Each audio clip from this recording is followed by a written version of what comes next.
ధనమూలమిదం జగత్ అనే మాట చాలా వాస్తవం.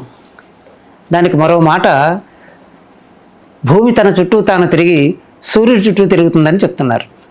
అలాగే ధనం తన చుట్టూ తాను తిరుగుతూ ధనవంతుడి చుట్టూ తిరుగుతుంది అని మరొక మాట ఉంది. ధనం తన చుట్టూ తాను తిరుగుతూ ధనవంతుడి చుట్టూ తిరుగుతూ ఉంటుంది అని. మరి సామాన్యుల సంగతి ఏమిటండి? అందరికీ ధనం కావాలి కదా.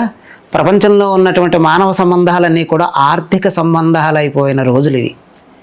మనసు, మమత, ప్రేమ, న్యాయం, ధర్మం ఇవన్నీ వెనక్కి వెళ్ళి కేవలం ఆర్థిక అవసరాలతోనే రకరకాల బంధుబాంధవ్యాలన్నీ కూడా ఏర్పడటం జరుగుతోంది. అయితే ధనం చాలా అవసరం కదండి. శ్రమించి రూపాయి కూడబెట్టుకుని దాచుకుని సద్వినియోగం చేసుకుంటే అది మంచి ఫలితాలు ఇస్తుంది.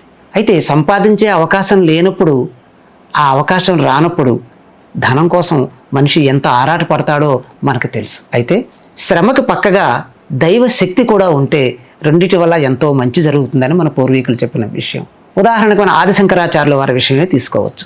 ఆయన 8 ఏళ్ల వయస్సులో సన్యసించి భిక్షాపాత్ర పట్టుకుని ఇంటింటికి వెళ్ళి భవతి భిక్షాందేహి అని ఆహారం తెచ్చుకొని తిని ఆయన తన జ్ఞాననిష్టలో తపోనిష్టలో ఉండిపోయారు.